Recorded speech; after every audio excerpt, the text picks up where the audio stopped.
Olá pessoal, todo mundo jóia, todo mundo tranquilo? Voltamos aí com mais um tema da geografia. Esse de hoje é a geomorfologia voltada para estudar as formas de relevo da costa do litoral, né, principalmente com ênfase no litoral brasileiro, tá? E os relevos também submarinos. Nós vamos fazer uma abordagem sobre essa temática, complementando a temática de geomorfologia continental. Tranquilo?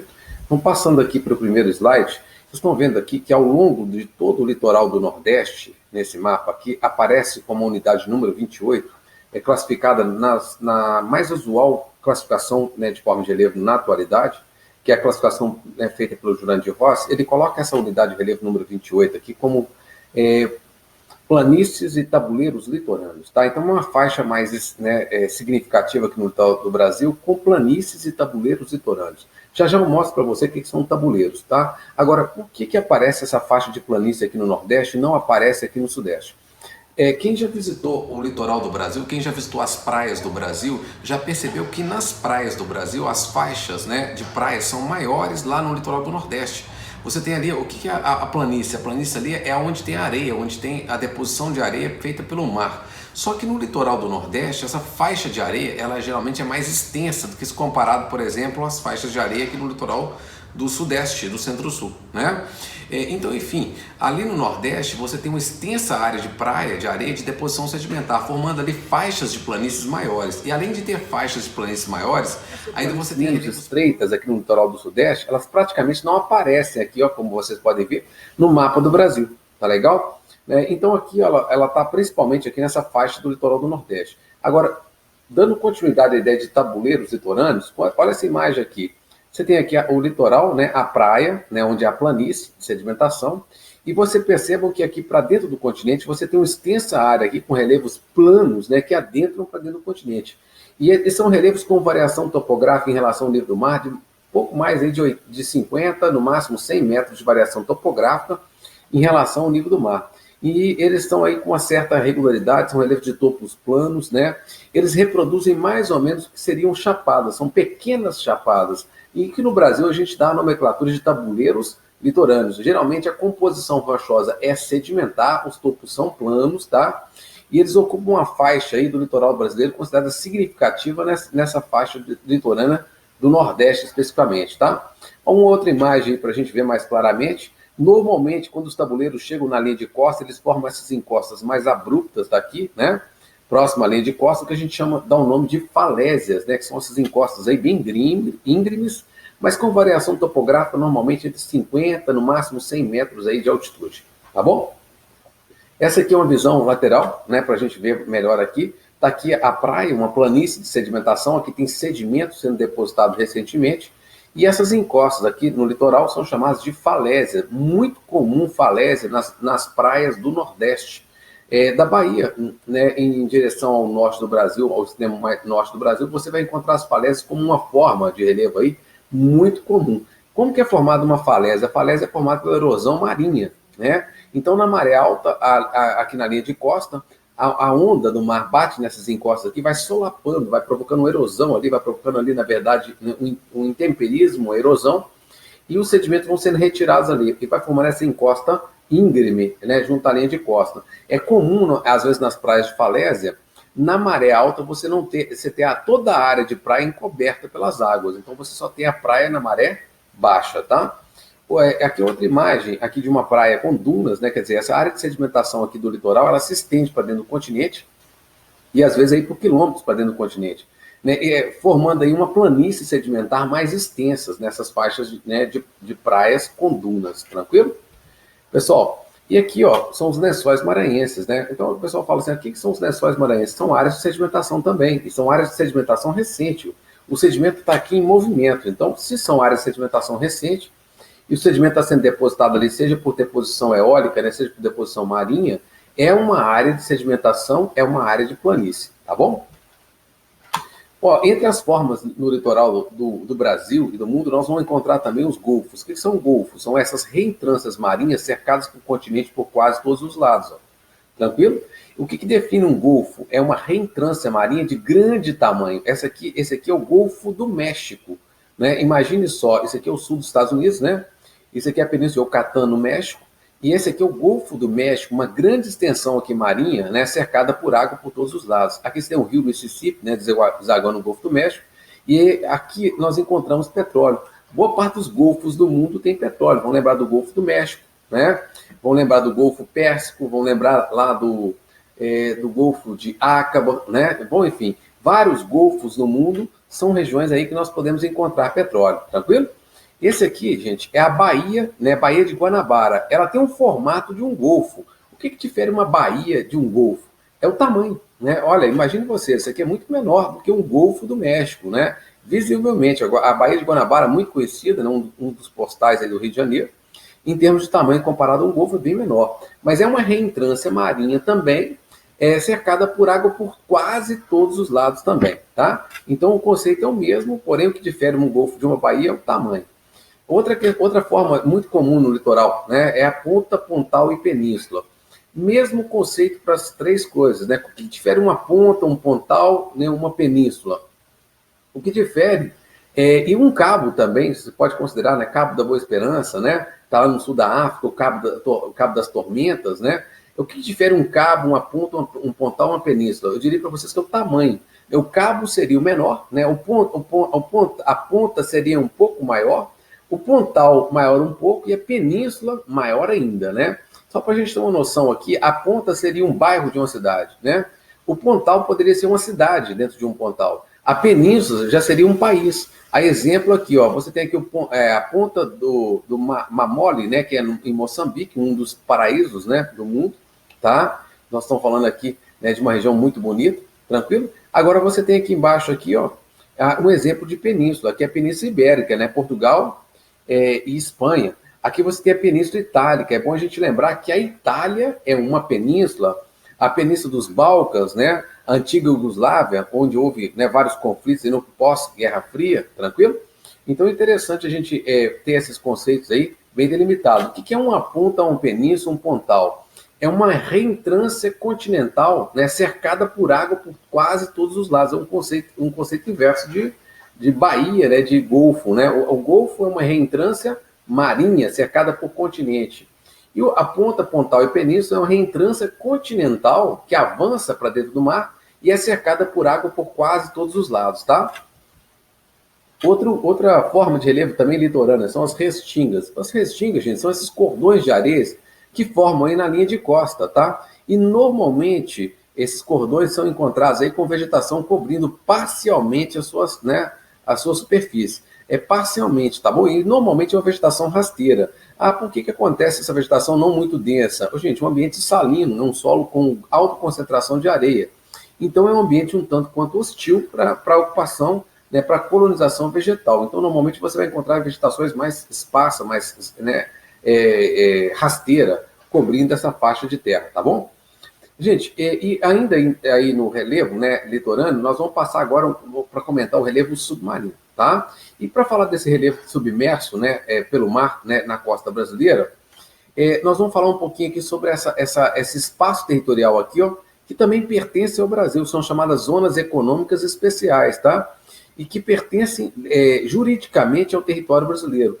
Elas se estendem para uma distância aí de 200 milhas náuticas ao longo da costa brasileira, e o que aparece aqui em azul extrapola um pouquinho as zonas econômicas especiais, mas complementa aqui com o que a gente chama de plataforma continental, que eu vou te mostrar num desenho depois posterior. Todo esse conjunto aqui de terras submersas, né, do Brasil, eles formam hoje um território que pertence ao Brasil de 4,5 milhões de quilômetros quadrados, né? E que é chamado, tá, gente, pelo Brasil, e chamado hoje também internacionalmente aí como Amazônia Azul. Imagine vocês que nós temos uma boa parte da biodiversidade do Brasil aqui, ó, vivendo nessas áreas aqui, na costa brasileira, né, em mares, em águas que a gente considera ainda mares e águas, né, rasas no litoral do Brasil. E nós temos aqui muita biodiversidade, além da grande biodiversidade que está na costa brasileira, aqui na chamada Amazônia Azul. Nós temos aqui, né, essa Amazônia Azul, uma nova fronteira de exploração do Brasil. Nós temos aqui embaixo desse mar, nós temos o que nós chamamos de plataforma continental, que é um grande pacote ali, grandes pacotes de rocha sedimentar depositados no fundo do mar, né, formando ali também uma área hoje que nós encontramos muito petróleo e gás natural. Então, por isso, uma nova fronteira de exploração dos recursos naturais do Brasil. Ficou clara essa ideia para vocês? Tranquilo? Tá? Gente, esse aqui é o desenho do que é essa plataforma continental, tá? Essa área que se estende aqui submersa na costa brasileira, até aproximadamente aí 200 milhas náuticas como zonas econômicas especiais de exploração do Brasil. Em alguns lugares do Brasil, ela extrapola esse limite das zonas econômicas especiais, de 200 milhas náuticas, e se estende até 350 milhas náuticas, né, em relação à linha de costa no Brasil. Tranquilo? Gente, vamos estudar um pouquinho essa plataforma aqui, eu acho interessante, tá? Essa primeira área aqui de mar, né, de áreas de relevo submerso, em que a altitude não passa, a profundidade, perdão, não passa de 200 metros de profundidade, essa área aqui a gente chama de plataforma, tá? Aonde a profundidade começa a aumentar de uma forma mais efetiva, imagine vocês que a plataforma ela é um relevo submarino mais ou menos plano, em que a variação aqui de profundidade não é mais do que 1 metro de variação de profundidade a cada 1 quilômetro, né, de mar territorial percorrido. E aqui, olha, aonde a profundidade já começa a aumentar de forma mais efetiva, aqui é mais ou menos 1 metro de inclinação, 1 metro de profundidade a mais a cada 40 metros de extensão percorridos, aqui a inclinação muito maior a gente chama de talude continental. Então essa aqui é a plataforma continental, esse aqui é o talude continental e essa aqui é a elevação continental. Porém, esses pacotes aqui de rochas que estão aí submersos, eles são sedimentares, tá? São rochas sedimentares, que foram formadas por um longo período, aí 200 milhões de anos de sedimentação, desde que o Brasil se separou da África. E é nessas áreas aqui que nós encontramos hoje petróleo e gás natural. Então, hoje, a Petrobras e outras empresas internacionais chegam aqui, ó, né, montam suas plataformas flutuantes, perfuram aqui, ó, dentro da plataforma continental e tiram gás natural e petróleo na costa brasileira. Tá bom?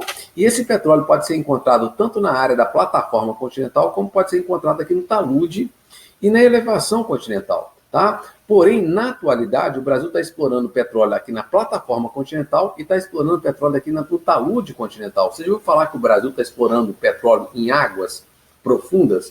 Então, onde que ele está explorando petróleo em águas profundas? Aqui no talude continental, porque a plataforma, de fato, elas são águas rasas. Né? Ao longo de todo esse mar aqui, ó, a luz solar consegue penetrar, atravessar essa lâmina de água e chegar no fundo do mar aqui na plataforma.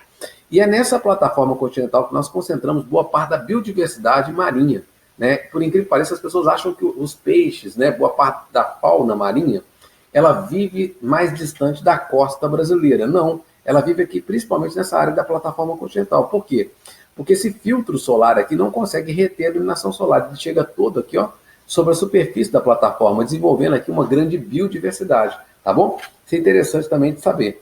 Mas o Brasil está explorando o petróleo tanto na plataforma quanto no talude, perfurando, né, essas camadas de rochas, que são rochas sedimentares, tá bom? Eu coloquei aqui alguns artigos só para falar um pouco sobre essas zonas, né, que pertencem ao território brasileiro. Só colocando aqui um pouquinho, né, de informação para vocês. Nós temos um litoral aqui muito próximo, nós temos águas aqui marinhas aqui muito próximo à costa brasileira, são 12 milhas náuticas da costa brasileira, que a gente chama de mar territorial. Aonde a responsabilidade ambiental, onde a responsabilidade de tráfego, de fiscalização, a responsabilidade aduaneira do Brasil é muito mais efetiva. E tem aqui uma outra área, né, que extrapola essas 200 milhas náuticas, que chega até 25 milhas náuticas, que é a região chamada de zona contígua, aonde a fiscalização do Brasil também tem que ser mais efetiva, que é muito próximo ao litoral. Aonde qualquer, por exemplo, um navio transitando ali pode provocar maiores impactos ambientais, então a fiscalização dessas áreas é mais efetiva e envolve tanto o governo federal como também os governos estaduais. Já essa outra área aqui, que se estende até 200 milhas náuticas da costa brasileira, é o que a gente considera como mar territorial brasileiro, tá? E que por direito é do Brasil e reconhecido internacionalmente, tá? Agora, essa área aqui já é uma área de direito de exploração do Brasil, de fiscalização do Brasil, mas porém, para explorar essa área aqui, essa já não é uma área de autonomia dos estados, né? Para conceder o direito de exploração aqui, o estado tem que pedir concessão ao governo o quê? Federal. Então, quem regulamenta essas áreas aqui é o governo federal. E essa área que extrapola as 200 milhas náuticas, que é também a plataforma continental na nossa concepção, Essa área aqui é de direito de exploração do Brasil, mas em acordo, tá, com a legislação internacional. Porque a gente já considera essas áreas aqui como mar, né, é um mar que já não é mais territorial brasileiro. Isso aqui são águas ultramarinas. Porém, o direito de exploração sobre essas áreas de pesquisa é um direito de controle brasileiro. Tranquilo? Então, passando aqui um pouquinho adiante, eu coloquei aqui os artigos da Constituição brasileira que regulamentam essas áreas aí, toda a zona contígua brasileira, quanto quanto o mar territorial brasileiro, quanto a zona contígua, tá? Coloquei aqui para vocês a zona exclusiva, né? Zona econômica exclusiva brasileira, e coloquei também aqui a plataforma continental, os artigos que regulamentam os direitos de exploração do Brasil sobre essas áreas aí, tá? E só o mesmo slide aqui, só mostrando isso aqui, ó, o mar territorial são essas 200 milhas náuticas da costa brasileira, e a zona econômica, né, exclusiva, que são essas 200 milhas náuticas, que equivale a 370 quilômetros, né, da linha de costa para dentro do oceano, tá bom? E, gente, só para efeito aí de conversão, uma milha náutica equivale a 1,8 quilômetros, tá? Então, se você pega que o Brasil tem direito, né, como zonas econômicas exclusivas sobre 200 milhas náuticas, então isso se estende aqui da linha de costa até essa área aqui, tranquilo? Que equivale a 370 quilômetros a partir da linha de costa. O talude, colocado para vocês, a elevação continental, e saindo da elevação continental, a gente já entra na crosta oceânica. Pessoal, é possível encontrar petróleo nas planícies abissais? Isso é uma pergunta muito recorrente em prova. Aqui nas planícies abissais a gente já não encontra petróleo. Por que não encontra? Porque aqui já é crosta oceânica. Se é crosta oceânica, já não é rocha sedimentar, é rocha vulcânica. É possível encontrar petróleo e gás natural apenas onde os pacotes de rochas, né, aqui que foram depositados aqui, são sedimentares. Tranquilo? E aonde que eu vou encontrar esses pacotes de rochas sedimentares? Na plataforma continental, no talude continental e na elevação continental. Esse desenho deixa bem clara, né, clara essa ideia aqui, ó. O que é a plataforma continental, o que é o talude continental e o que é essa elevação continental ou sopé continental? São esses pacotes aí de sedimentos que foram depositados ao longo dos milhões de anos, tá? Desde que o Brasil se separou da África, né? E que se foram depositados sobre essa crosta continental, que em grande parte é formada por rocha cristalina. E são nesses pacotes de rochas sedimentares aqui que nós podemos encontrar petróleo. Então, a plataforma que é construída, né, flutuante aqui, elas perfuram esses pacotes de rochas sedimentares e chegam até o petróleo. Tranquilo? E eu coloquei aqui, né, para vocês o que é a plataforma continental, o que é essa declividade aí, né? Ela não é muito grande, ela é uma declividade de 1 metro a cada 1.000 metros, né, de extensão da plataforma. E o talude continental, onde essa inclinação fica, né, bem maior, né? Ela é 1 metro a cada 40 metros percorridos dentro da plataforma. Tranquilo? E passando aqui um pouquinho para adiante, são as zonas abissais ou zonas pelágicas, que são essas áreas que já extrapolam limites sedimentares e chegam sobre a crosta oceânica. E aí já são águas ultramarinas, né? Mas pertence também ao relevo submarino, tranquilo? Gente, aqui está mostrando mais claramente aqui, ó, os pacotes de rochas sedimentares da plataforma, o talude e essa elevação continental, tranquilo? Às vezes, né, esse tamanho da plataforma é variável. Então, às vezes, o talude está dentro das 200 milhas náuticas, né, que a gente tem direito de quê? De exploração regulamentado perante a legislação internacional, tá bom? E aqui um pouquinho do relevo marinho visto por uma escala menor. Então, vocês podem ver aqui, ó, a plataforma continental, tranquilo? Aqui você está vendo aqui o talude continental. E esse aqui já são as zonas pelágicas ou bacias oceânicas ou zonas abissais, que formam aí boa parte do fundo dos oceanos, tranquilo? E andando aqui em direção à parte mais central dos oceanos, nós podemos encontrar as dorsais. O que são as dorsais? São as cadeias oceânicas, formadas pela separação entre as placas e pelo extravasamento do magma. A gente estudou isso aí lá nos fenômenos tectônicos, tranquilo? Então, só estou retomando aqui. Essa aqui é uma formação vulcânica, uma elevação vulcânica que a gente encontra lá no meio dos oceanos, né? Entre o Brasil e a África, nós temos a dorsal atlântica, ou cadeia mesoceânica, né? Ou cordilheiras oceânicas também são chamadas assim. Você tem os montes marinhos aí, né? Geralmente de origem vulcânica, né? Nós temos aqui, ó, ilhas vulcânicas. Fernando de Noronha é uma ilha vulcânica como essa aqui, porém inativa, né? Ela já não está em atividade mais aproximadamente 70 milhões de anos, tá bom? Então ela está sofrendo desgaste hoje, já foi uma elevação, provavelmente uma elevação muito mais, com maiores altitudes do que ela tem hoje, tá? E você pode encontrar também as fossas oceânicas. Agora, essas fossas aqui são encontradas onde tem choques de placas. E normalmente nos litorais onde tem choques de placas, você pode perceber que as plataformas continentais são menos extensas. E são de formação mais recente, onde nós não podemos encontrar o quê? Petróleo. Nós só vamos encontrar petróleos no litoral desse tipo aqui, onde não tem choque de placas e aonde a deposição sedimentar se estende para áreas maiores e são mais antigas, né? Permitindo aí a formação do petróleo, que é uma formação que data lá do Mesozoico, tranquilo? Então isso aqui é um pouquinho do relevo submarino para a gente ter uma noção mais clara aí, tá? Isso aqui é o litoral do Brasil com as principais, né, bacias sedimentares aí, litorâneas, que nós encontramos petróleo. Você tem aqui a Bacia de Santos, a Bacia de Campos, que é a principal área de produção de petróleo. Essa Bacia de Santos aqui é onde a produção de petróleo deve aumentar nos próximos anos, em função da exploração do petróleo do pré-sal. Percebam que a Bacia de Santos, as jazidas de petróleo estão mais longe da costa brasileira. Elas estão aí nas chamadas jazidas do pré-sal, que eu vou mostrar para vocês daqui a pouquinho o que é, tá?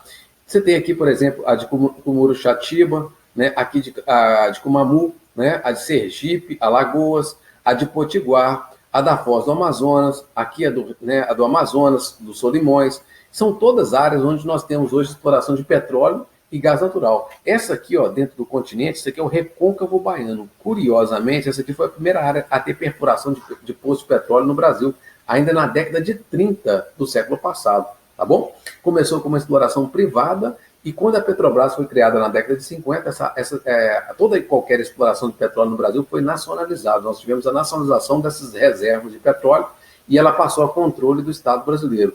Na década de 90, é bom a gente lembrar, nós tivemos aí a privatização, nós tivemos aí a criação, na verdade, né, da Agência Nacional do Petróleo, e hoje nós temos a concessão de exploração de petróleo tanto para a Petrobras quanto para qualquer outra empresa, né? Quando é descoberta uma nova jazida de petróleo, quando é aberto um novo campo para a exploração de petróleo no Brasil, esse campo é leiloado tanto em concorrência com a Petrobras, tanto em licitação com a Petrobras, quanto com outras empresas internacionais. Vai vencer a licitação e vai explorar os novos campos de exploração de petróleo, aquela empresa que oferece as melhores condições para exploração no Brasil, tá bom?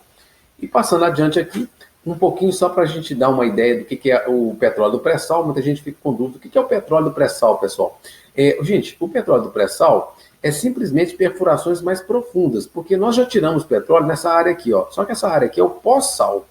E você começa a contar as camadas de baixo para cima. Isso aqui é o pós-sal, essa que vem embaixo é a camada de sal, e a camada mais profunda lá, sedimentar, é o pré-sal. Então, para você tirar petróleo no pré-sal, você tem que perfurar todas as camadas aqui. Você tem que passar pelo pós-sal, onde normalmente nós já tiramos muito petróleo no Brasil, passar por essa camada de sal e chegar ao pré-sal. E para percorrer essas distâncias todas, você tem que perfurar grandes, né, profundidades, como está mostrando aqui nesse desenho. Você constrói uma plataforma aqui, faz a perfuração aqui atravessando uma lâmina de água. Primeiro você tem um desafio muito grande, que é atravessar essa grande lâmina de água, geralmente uma lâmina de água de profundidade de 2.000 metros, aproximadamente. Você perfura essa outra camada aqui, que a gente chama de pós-sal, onde normalmente a Petrobras estava tirando petróleo, já mais lá desde os anos 70, tranquilo? E depois você passa por essa camada de sal aqui, que pode ter uma extensão de 3.000 a 4.000 metros de profundidade, e depois você pode, né, ainda tem que perfurar essa camada aqui de pré-sal, né? Então a profundidade de extração é muito grande, automaticamente os custos são muito maiores, os riscos também são muito maiores. A perfuração, a extração é muito arriscada, né? Para você tirar um petróleo aqui no pós-sal é muito mais barato. Para você tirar um petróleo aqui, um barril de petróleo aqui no pré-sal é muito mais caro. Só para vocês terem uma ideia, a extração média de um barril de petróleo aqui no pós-sal, ela gira em torno de $20, né, $25. Para você tirar um barril de petróleo aqui, o custo de um barril de petróleo extraído aqui no pré-sal, ele gira em torno de $40. É muito mais caro, chega a ser o dobro da extração de petróleo no pós-sal, tá bom? Então essa é a noção aqui de pré-sal e pós-sal. E normalmente as reservas do pré-sal, além delas serem perfurações mais profundas, elas estão mais afastadas da costa brasileira, o que torna um desafio também. A ancoragem de uma plataforma como essa é difícil, né? as turbulências aqui é tudo muito mais desafiador, tanto atravessar essa lâmina de água quanto essas perfurações mais profundas. Mas o Brasil já está extraindo o petróleo do pré-sal, boa parte do petróleo do pré-sal está se revelando como petróleo de boa qualidade, porém o custo de extração é com certeza maior. Então, quando o petróleo está com preços mais baratos no mercado mundial, isso torna essa extração de petróleo aqui no pré-sal mais inviável. Né? Então é interessante para a Petrobras, quando o petróleo está mais barato, até paralisar essas produções do pré-sal, visto que essa produção pode ficar mais cara do que o custo, né, de venda. Tranquilo? Então, passando aqui um pouquinho adiante, era isso mesmo que eu tinha para falar para vocês, tá, pessoal? E até a próxima aula. Um abraço para vocês.